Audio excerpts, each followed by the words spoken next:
آج ہماری دنیا میں کوئی اوقات نہیں ہے. کیوں؟ کیونکہ آج ہم اللہ کے دین سے دور ہو گئے.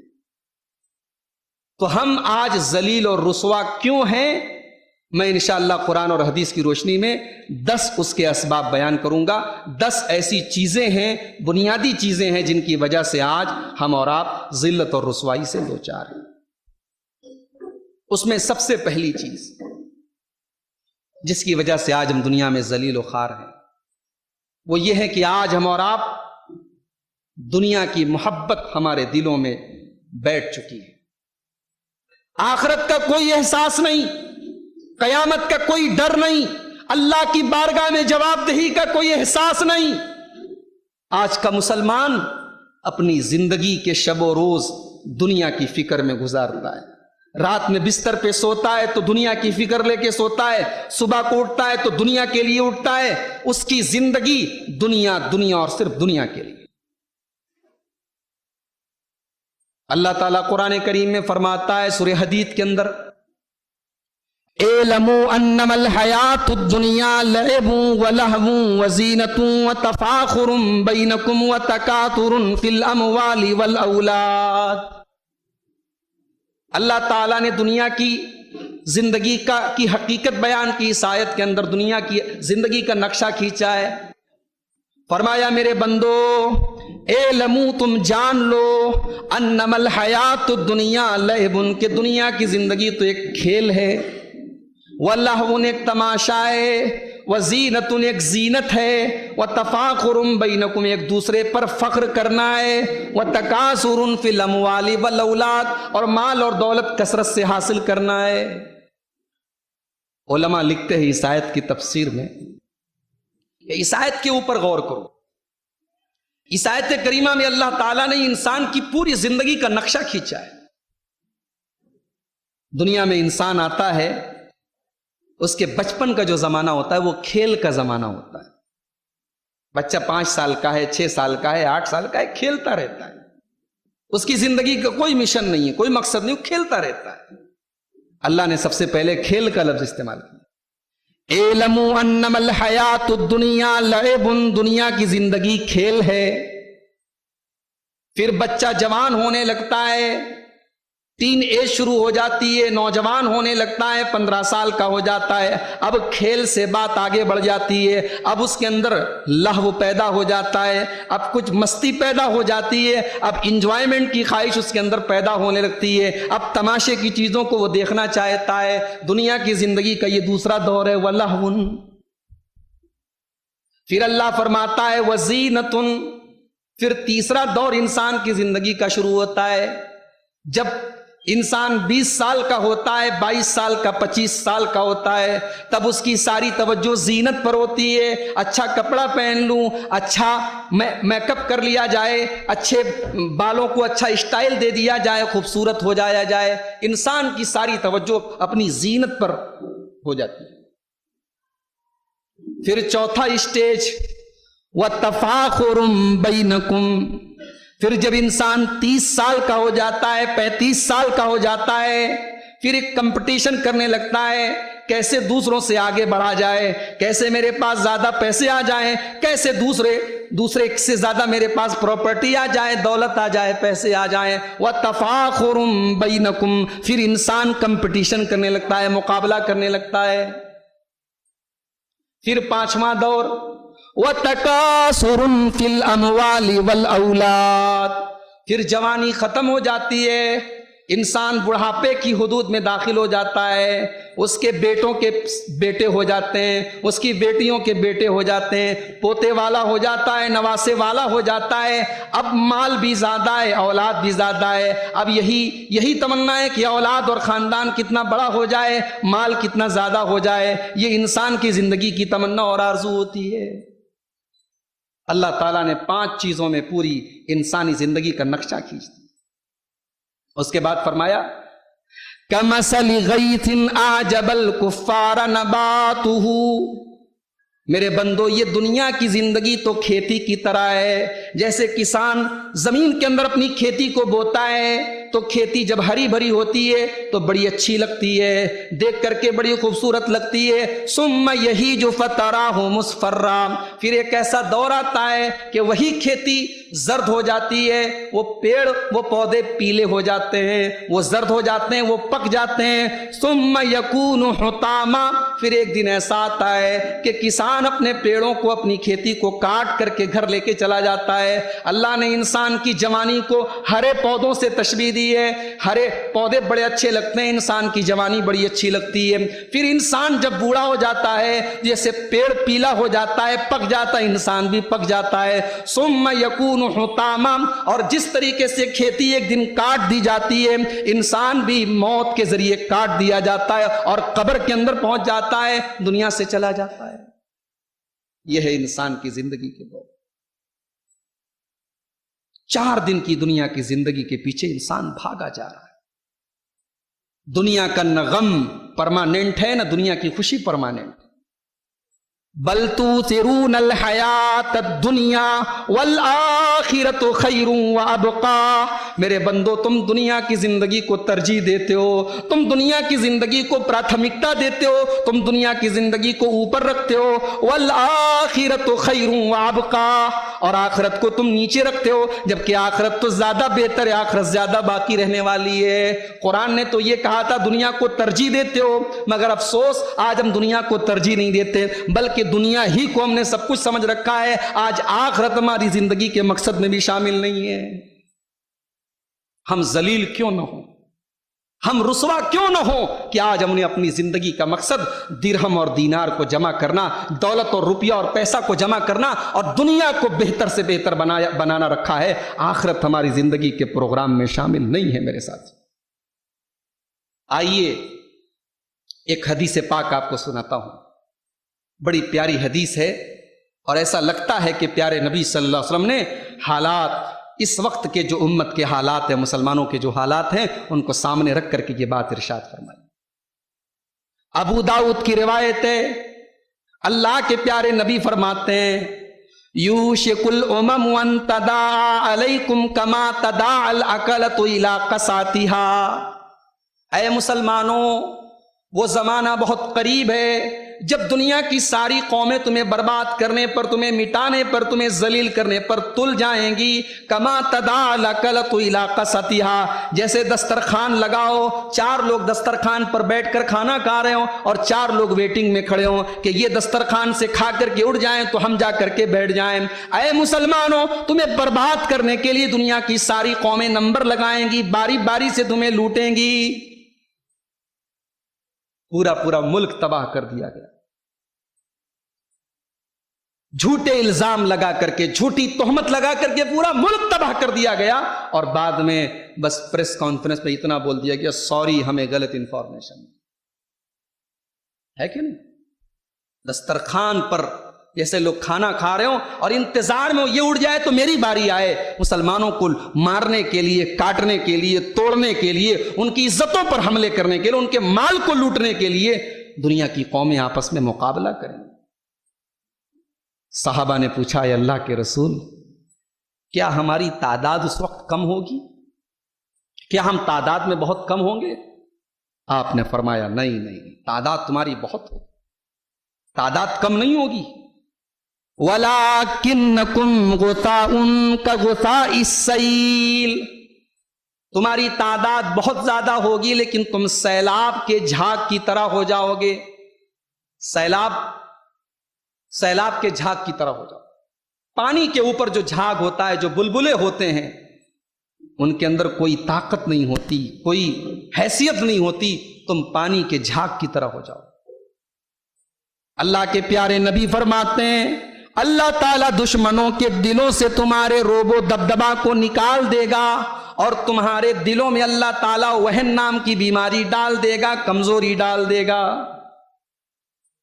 صحابہ نے پوچھا اے اللہ کے نبی یہ وہن نام کی بیماری کیا ہے؟ آپ نے فرمایا حب الدنیا و کراہیت الموت، تم دنیا سے بہت زیادہ محبت کرنے لگو گے اور موت سے تم نفرت کرنے لگو گے، موت سے کراہیت ہو جائے گی، تمہیں زندگی سے پیار ہو جائے گا، تمہیں زندگی سے محبت ہو جائے گی، تم موت سے دور بھاگو گے اور دنیا سے محبت کرنے لگو گے۔ کینسر بڑی خطرناک بیماری ہے، ایڈس بڑی خطرناک بیماری ہے، دنیا میں آج بڑی بڑی بیماریاں ہیں جن کا علاج بڑا مشکل ہے، مگر پیارے نبی نے فرمایا کہ میری امت کی سب سے خطرناک بیماری وہن کی بیماری ہوگی، یہ کینسر سے بھی خطرناک ہوگی، یہ ایڈس سے بھی خطرناک ہوگی، یہ وہ بیماری ہوگی جو اس امت کو کھوکھلا کر دے گی۔ میرے پیارے ساتھیوں، آج دنیا پرستی نے ہمیں کھوکھلا کر دیا۔ حب الدنیا و کراہیت الموت، دنیا سے محبت کرنے لگو گے اور موت سے تم نفرت کرنے لگو گے۔ حضرت خالد بن ولید کو دیکھو، خالد بن ولید مسلمانوں کا لشکر لے کر کے ایران پر حملہ کرنے کے لیے جاتے ہیں، اور ایران کی بارڈر پر ایک جگہ ہوتی ہے جس کا نام ابواللہ ہے، ابواللہ کے اوپر حضرت خالد بن ولید حملہ کرتے ہیں۔ ابواللہ کے سارے لوگ، شہر کے اندر ایک بہت بڑا قلعہ ہوتا ہے، اس قلعے کے اندر اپنے آپ کو قید کر لیتے ہیں، اور قلعہ بھی بہت خطرناک ہوتا ہے، یعنی اس قلعے کو کراس کرنا اور اس قلعے کے دروازے کو کراس کرنا بہت مشکل کام ہوتا ہے۔ خالد بن ولید رضی اللہ تعالیٰ عنہ، جنہیں اللہ کی تلوار کہا جاتا ہے، وہ ابواللہ کے اندر جو فوج تھی ایران کی، ایرانیوں کی فوج کا جو کمانڈر تھا جس کا نام ہرمز تھا، خالد بن ولید نے اس کو خط لکھا اور کہا کہ اے ہرمز، تو 1 مہینہ تک اگر اس قلعے کے اندر قید رہے گا، 1 مہینہ تک میری فوج یہاں کھڑی رہے گی۔ جئنا بأمت یحبون الموت کما تحبون الحیات، اے ہرمز، میں وہ فوج لے کر کے آیا ہوں جو موت سے محبت کرتی ہے جتنی محبت تم زندگی سے کرتے ہو۔ اللہ، یہ مسلمانوں کا حال۔ دنیا کی زندگی، میرے پیارے ساتھیوں، اسلام ہمیں یہ نہیں کہتا کہ آپ دنیا کے اندر زندگی مت گزاریں، دنیا کے حقوق ادا نہ کریں، کاروبار نہ کریں، پیسے نہ کمائیں، گھر مکان نہ بنائیں، بیوی بچوں کا حق ادا نہ کریں، سب کریں۔ وَابْتَغِ فِي مَا آتَاكَ اللَّهُ الدَّارَ الْآخِرَةَ وَلَا تَنْسَ نَصِيبَكَ مِنَ الدُّنْيَا، دنیا کے اندر اپنا حق اور حصہ تم مت بھولو، دنیا کے حقوق تم ادا کرو اور ساتھ میں آخرت کی تیاری کرو، یہ اسلام ہم سے چاہتا ہے۔ اللہ کے پیارے نبی محمد الرسول اللہ صلی اللہ علیہ وسلم فرماتے ہیں کہ اگر آپ نے 1 دینار اللہ کی راہ میں خرچ کیا ہے، اور 1 دینار آپ نے کسی مسکین اور غریب کی مدد میں دیا ہے، اور 1 دینار آپ نے اپنے بال بچوں پر خرچ کیا ہے، اللہ کے رسول صلی اللہ علیہ وسلم فرماتے ہیں ان تمام دینار میں سب سے افضل دینار وہ ہے دینار انفقتہ علی اہلک، جو آپ نے اپنے اہل و عیال کی جائز اور ضرورتوں پر خرچ کیا ہے، اپنے گھر والوں کی ضرورتوں پر آپ نے خرچ کیا ہے، اس کا ثواب اور اس کی فضیلت سب سے زیادہ ہے۔ تو پہلا جو سبب ہے ہماری ذلت اور رسوائی، دنیا پرستی اور دنیا کی محبت ہمیں لے ڈوبی میرے پیارے سے۔ نمبر 2، دوسری چیز، 10 چیزوں میں دوسری چیز جس کی وجہ سے آج ہم دنیا میں ذلیل ہیں۔ اللہ نے ہم کو عزت دی تھی دنیا میں، کیوں دی تھی؟ اس لیے کہ ہم نے اللہ کے دین کو قبول کیا تھا، ہم نے ایمان کو قبول کیا تھا۔ جب ہم اللہ کے دین سے دور ہو گئے، ایمان سے دور ہو گئے، توحید سے دور ہو گئے، اللہ نے عزت ہم سے چھین لی۔ جتنا ہم دین سے دور ہوتے چلے جائیں گے، اللہ تعالیٰ کی دی ہوئی عزت سے بھی دور ہوتے چلے جائیں گے۔ یہ دوسری وجہ ہے ہماری ذلت اور رسوائی کہ ہم دین سے دور ہو گئے۔ آج محرم کی 10 تاریخ ہے، آپ نے دیکھا پوری دنیا کے اندر کیا ہو رہا ہے۔ حضرت حسین رضی اللہ عنہ کی شہادت کے نام پر کیا تماشے ہو رہے ہیں، کیسی کیسی رسمیں ہو رہی ہیں، عورتوں کی بھیڑ لگی ہے، بے حیائی ہے، پھر اپنے جسم پر ظلم ہو رہا ہے، اور دنیا کو یہ بتایا جا رہا ہے یہ اسلام ہے، یہ شریعت ہے، یہ اسلام کی شکل ہے۔ دنیا آج ہم پر تھوک رہی ہے کہ یہ اسلام ہے، یہی ہے محمد الرسول اللہ کا لایا ہوا دین۔ پچھلے سال ایک ویڈیو آیا تھا عراق کے اندر، ایک انسان نے اپنے بچے کو اسی محرم کی 10 تاریخ کو ذبح کر دیا تھا، حضرت حسین کے لیے۔ چھوٹے چھوٹے بچوں کو آنکھ پر لٹایا جا رہا ہے، سینے چھلنی کیے جا رہے ہیں، عورتیں بے پردہ ہو کے سر کھلے ہیں، گریبان کھلے ہیں اور اپنے سینے پیٹ رہی ہیں، اور کہا جاتا ہے یہ اہل بیت کی محبت ہے، یہ حسین کی محبت ہے، یہ اسلام ہے۔ دین سے دور ہو گئے میرے پیارے ساتھی، ہم ذلیل کیوں نہ ہوں گے؟ دین 2 چیزوں کا نام ہے، ایک رب کا قرآن، ایک مصطفیٰ کا فرمان۔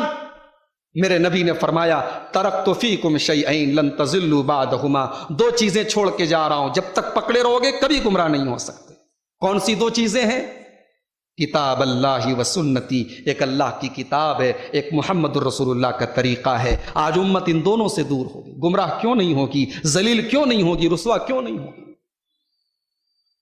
حضرت عمر فاروق رضی اللہ تعالیٰ عنہ نے اپنے گورنر حضرت ابو عبیدہ کو چٹھی لکھی، خط لکھا، اور اس خط میں لکھا اے ابو عبیدہ کننا اذل قوم، ہم دنیا کی سب سے ذلیل قوم تھے، ہم گرے پڑے لوگ تھے، ذلیل قوم تھے، دنیا میں ہماری کوئی ویلو نہیں تھی۔ فَأَعَزَّنَا اللَّهُ بِهَذَا الدِّينِ، اللہ تعالیٰ نے دین اسلام کے ذریعے ہمیں عزت دی ہے۔ فَمَهْمَا نَطْلُبُ الْعِزَّ فِي غَيْرِهِ، ہم دین کو چھوڑ کر کے جہاں بھی عزت تلاش کریں گے أَذَلَّنَا اللَّهُ، اللہ دوبارہ ہم کو ذلیل اور رسوا کر دے گا۔ آج ہم نے دین کو چھوڑ دیا، ہم نے عزت تلاش کی دنیا کے چکروں میں پڑھ کر کے، اور دنیا کے رسم و رواج کے چکر میں پڑھ کے، اور دنیا کی اندھی تقلید میں پڑھ کر کے آج ہم برباد ہو گئے، ذلیل اور رسوا ہو گئے۔ میرے پیارے ساتھیوں، دین سے دور ہونے کی وجہ سے بھی ہم ذلیل ہیں۔ اور جی چاہتا ہے کہ ایک بڑی پیاری حدیث آپ کو سنا دوں۔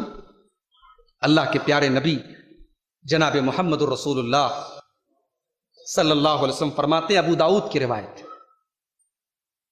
بہت غور سے سنیے گا، نبی کی یہ حدیثیں پڑھنے کے لائق ہے، سننے کے لائق، ایسا لگتا ہے کہ اللہ کے رسول نے فیوچر کے اور مستقبل کے حالات کو سامنے رکھ کر کے یہ باتیں کی۔ آپ نے فرمایا اذا تبایعتم بالعینتی، اے مسلمانوں جب وہ زمانہ آ جائے گا تم کاروبار میں، تجارت میں، بزنس میں فراڈ کرنے لگو گے، بے ایمان ہو جاؤ گے۔ وَأَخَذْتُمْ أَذْنَابَ الْبَقَرِ، اور تم گائے کی دم کو پکڑ کر کے بیٹھ جاؤ گے۔ کیا مطلب گائے کی دم کو پکڑ کر کے بیٹھ جاؤ گے؟ یعنی مویشی پالنا، جانور پالنا، یا یہ کہہ لیجئے کہ دنیا کا سامان جمع کرنا، یہ تمہارا مقصد ہو جائے گا۔ وَرَضِيتُمْ بِالزَّرْعِ، اور کھیتی باڑی پر تم راضی ہو جاؤ گے، میرے پاس اتنا کھیت ہے، اتنی پراپرٹی، اتنی دولت ہے، تم اسی پر خوش ہو جاؤ گے۔ وَتَرَكْتُمُ الْجِهَادَ، اور اللہ کی راہ میں قربانی دینے کا جذبہ تمہارے اندر سے نکل جائے گا۔ سَلَّطَ اللَّهُ عَلَيْكُمْ ذُلًّا، اس وقت اللہ تعالیٰ تم کو ذلیل کرے گا، تم کو رسوا کرے گا۔ لَا يَنزِعُهُ، اور یہ ذلت تب تک ختم نہیں ہوگی، حَتَّى تَرْجِعُوا إِلَىٰ دِينِكُمْ، جب تک تم اللہ کے دین کی طرف رجوع نہیں کرو گے، جب تک اللہ کے دین کی طرف پلٹو گے نہیں۔ تو یہ دوسری وجہ ہے آج ہم ذلیل کیوں ہیں، رسوا کیوں ہیں، کیونکہ آج ہم اللہ کے دین سے دور ہیں۔ نمبر 3، تیسری وجہ آج ہم دنیا میں ذلیل اور رسوا اس لیے بھی ہیں کیونکہ آج دنیا کی نالج تو ہمارے پاس بہت ہے، دنیا کا علم تو بہت ہے، مگر جس اللہ نے ہمیں پیدا کیا اس اللہ کے بارے میں ہمیں کچھ نہیں پتا، جس رسول نے ہمیں شریعت دی اس رسول کے بارے میں ہمیں نہیں پتا۔ ہمارے نوجوانوں کو تاریخ کے ساتھ پتا ہے کہ سلمان خان کی اگلی فلم کب آئے گی، اس کا نام کیا، انڈین کرکٹ ٹیم نے کون سا فائنل جیتا اور کون سا فائنل ہارا، اس کا سارا ریکارڈ اور بایو ڈاٹا ہمارے نوجوانوں کو معلوم ہے۔ مگر دین اور شریعت کا علم میرے پیارے ساتھیوں، آج امت کا ایک بڑا طبقہ علم دین سے دور ہے۔ عورتوں کا تو اور برا حال ہے، دین کی نالج عورتوں کے اندر نہ کے برابر ہے، اور ہم مرد حضرات ان عورتوں تک دین کی باتیں پہنچانے کی کوئی کوشش بھی نہیں کرتے۔ گھر میں ٹی وی ہم نے لگا دیا، موبائل لا کر کے دے دیا، حالات یہ ہیں مسلمان کے گھر میں دن رات ٹی وی پر سیریل آ رہے ہیں، اسے گنیش کی پوجا کرنے کا طریقہ معلوم ہے، اسے ہندو مذہب کے دیوی دیوتاؤں کے نام معلوم ہیں، اسے ہندو کلچر کے تہوار معلوم ہیں، لیکن اسے اپنی شریعت اور اپنے دین کے بارے میں کچھ نہیں معلوم۔ میرے پیارے ساتھیوں، آج علم دین سے دور ہونے کی وجہ سے بھی آج ہم دنیا کے اندر ذلیل اور رسوا ہوئے ہیں۔ اور یاد رکھو، جب ہم نماز میں سورہ فاتحہ پڑھتے ہیں تو ہم دو چیزیں کہتے ہیں، غیر المغضوب علیہم ولا الضالین۔ اے اللہ تو ہم کو ان کے راستے پر نہ چلانا جن کے اوپر تیرا غضب نازل ہوا، اور اے اللہ تو ان کے راستے پر بھی نہ چلانا جو گمراہ ہو گئے۔ یہ مغضوب علیہم کون تھے؟ یہودی تھے، اور ولا الضالین کون تھے؟ عیسائی تھے۔ یہودی کیوں؟ ان کے اوپر اللہ کا غضب کیوں نازل ہوا؟ کیونکہ ان کے پاس علم تھا لیکن عمل نہیں تھا۔ اور عیسائی گمراہ کیوں ہوئے؟ کیونکہ ان کے یہاں عمل تھا لیکن بغیر علم والا عمل تھا، یعنی ایسا عمل تھا جو علم کے اور دلیل کے بغیر تھا۔ تو بغیر عمل کے علم بھی بیکار ہے اور بغیر علم کے عمل بھی بیکار ہے۔ شریعت کا علم حاصل کرو، علم دین حاصل کرو۔ افسوس ہے، میں نے آج وہاں تقریر میں گوگی کے اندر تقریر تھی گاؤں میں نے وہاں بھی یہ واقعہ پیش کیا تھا، اور کل شورا پور میں بھی میں نے بیان کیا تھا، کیونکہ یہ واقعہ ہمارے لیے عبرت ہے کہ اندور کا ایک نوجوان لڑکا جب ٹی وی پر پروگرام میں کون بنے گا کروڑ پتی میں پہنچتا ہے اور اس سے ایک آسان سا سوال کیا جاتا ہے اسلام کے متعلق، وہ جواب نہیں دے پاتا ہے، اور اسی مسلمان لڑکے سے جب مہا بھارت اور رامائن کے بارے میں سوال کیا جاتا ہے فوراً جواب دے دیتا ہے۔ یہ ہماری قوم کے پڑھے لکھے اور ویل ایجوکیٹڈ اور ایسے انسان کا حال ہے جو کون بنے گا کروڑ پتی کی ہاٹ سیٹ پر پہنچا ہے۔ علم دین سے دور ہونے کی وجہ سے بھی آج ہم ذلیل و خوار۔ نمبر 4، ہم ذلیل و رسوا کیوں ہیں؟ کیونکہ آج ہم کھانا بھی کھاتے ہیں تو کھڑے ہو کے کھاتے ہیں، کیونکہ دنیا میں یہی ٹرینڈ چل رہا ہے۔ پیشاب کرتا ہے ہمارا نوجوان تو پینٹ کی زپ کھول کر کے کھڑے ہو کر کے کرتا ہے۔ کھانا پینا، چلنا پھرنا، اوڑھنا پہننا سب تو ہم نے دوسروں کے کلچر سے سیکھا ہے۔